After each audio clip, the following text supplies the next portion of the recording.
सभी साथियों को नमस्कार। युवा मंच यूट्यूब चैनल पर आप सभी का स्वागत है। मित्रों, आज हम बात करेंगे सीट वृद्धि को लेकर के टीजीटी पीजीटी पर। हमारी वार्ता शिक्षा सेवा चयन आयोग के आला अधिकारियों से हुई।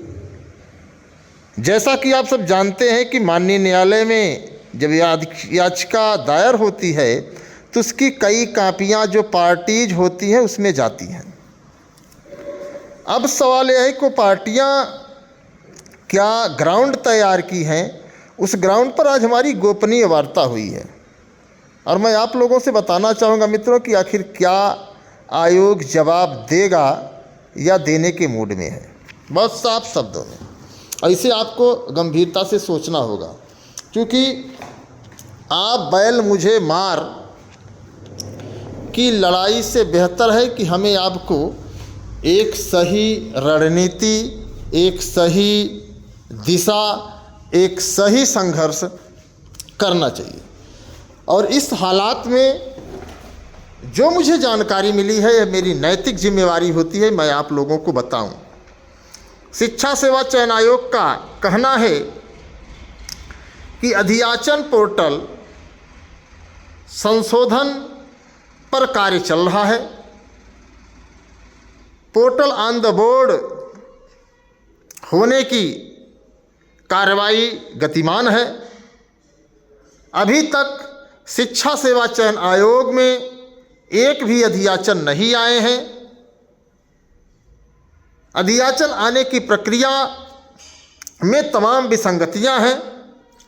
शिक्षा निदेशालय जिस पर कार्य कर रहा है, जिसके संबंध में दिनांक फला एक पत्र भेजा गया है, एनआईसी के द्वारा उस पर कार्य चल रहा है, इसमें अभी वक्त लगेगा। और हमारे सामने एक बड़ी चुनौती है कि हम टीजीटी पीजीटी के 4163 पदों पर जो विज्ञापन जारी किया गया था शिक्षा सेवा चयन बोर्ड के द्वारा, शिक्षा सेवा चयन बोर्ड के द्वारा जो विज्ञापन जारी किया गया था, उस विज्ञापन को लेकर के पुराना विज्ञापन है।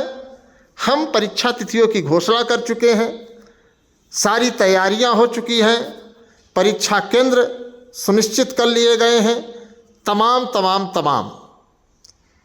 और अगर हम इन 34,500 पदों को इस विज्ञापन में जोड़ने की कवायद करते हैं तो जो नए छात्र हैं उनको भी मौका देना पड़ेगा। और उनको मौका देने का मतलब हमें फॉर्म अप्लाई करने के लिए उन तमाम अभ्यर्थियों को पोर्टल खोलना पड़ेगा। और पोर्टल खोलने पर एक लंबा समय लगेगा जिसमें अभ्यर्थी आवेदन करेंगे, और आवेदन करने की प्रक्रिया के बाद तब हमें यह निर्णय लेना होगा कि आखिर हम परीक्षा कब कराएं, जिसको लेकर के तमाम विसंगतियां आएंगी।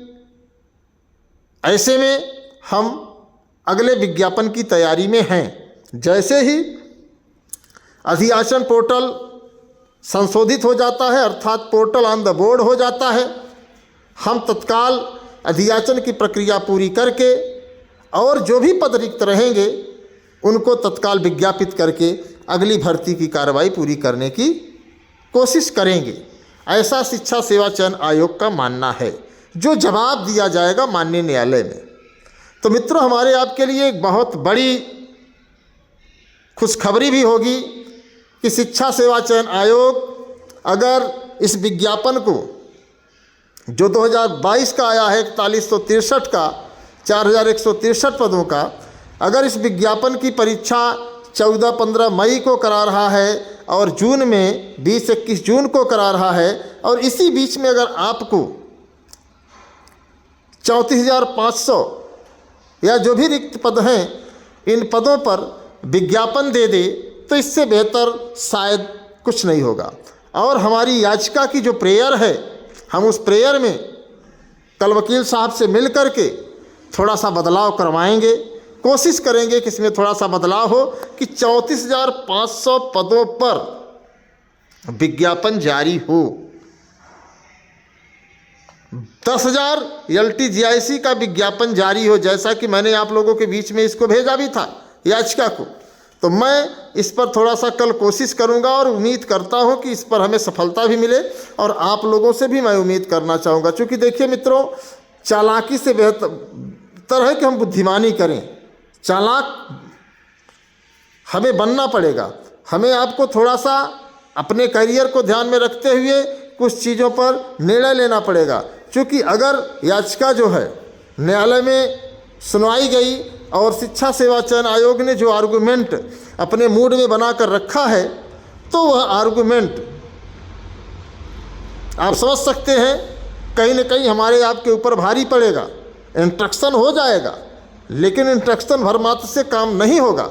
तो ऐसे में जो भी साथी सहयोग किए हैं और जो भी साथी हैं, मैं उन सभी साथियों से अपील करूंगा, निवेदन करूंगा कि मित्रों, हमें आपको जोश में होश नहीं खोना है और गंभीरता से हमें आपको अपने करियर को बनाने के लिए, अपने माता पिता के सपने को साकार करने के लिए उचित निर्णय लेना चाहिए।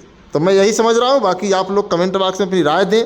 अगर नया विज्ञापन आपका मई जून तक आ जाता है तो अच्छा होगा। हालांकि कुछ साथियों का मानना है कि 2 महीने बाद परीक्षा हो लेकिन सीट जुड़े, यह बात कोर्ट नहीं मानेगी। क्योंकि आयोग जब कहेगा कि हमने पूरी तैयारी कर ली है माय लॉर्डशिप, मुझे परीक्षा कराने दिया जाए, तो निश्चित तौर पर कोर्ट इस बात को मानेगी और परीक्षा कराने के लिए कह देगी। तो कहीं ना कहीं हम नहीं चाहते हैं कि हम लोग हार स्वीकार करें। हम चाहते हैं कि आपके भविष्य को लेकर के आपको बेहतर लाभ मिले, एक बड़ी भर्ती मिले, तो कहीं ना कहीं आपको बड़ा लाभ मिलेगा। तो क्या आप सब सहमत हैं? तो कमेंट बॉक्स में बताएं। अगर आप सहमत नहीं हैं तो भी कमेंट बॉक्स में बताएं। जो आप कहेंगे वही मैं करूंगा। हार और जीत की चिंता हमें नहीं है। हालांकि मैं हमेशा जीत के लिए लड़ता हूं, जीत के लिए संघर्ष करता हूं। बाकी फैसला आपके हाथ में मित्रों। जो आप कहेंगे मैं वही रास्ता अपनाऊंगा। तो सभी साथियों का बहुत बहुत धन्यवाद। नमस्कार। मैं आपके संघर्षों का साथी अनिल सिंह। उम्मीद करता हूं कि आप मेरी बातों से सहमत होंगे। अगर सहमत हैं तो कमेंट बॉक्स में बताएं, अगर नहीं सहमत हैं तो भी कमेंट बॉक्स में बताएं। चूँकि अब मुकदमा स्पीड पकड़ लिया है, अब सुनवाई बहुत जल्द हम कराने की फिराक में हैं। तो आप लोग बताने का कष्ट करिए ताकि हम अपनी प्रेयर बदल लें, ताकि हमें डिफीट न होना पड़े, हमें झटका न लगे। अगर आप इस बात से सहमत हैं तो ज़रूर बता दीजिए।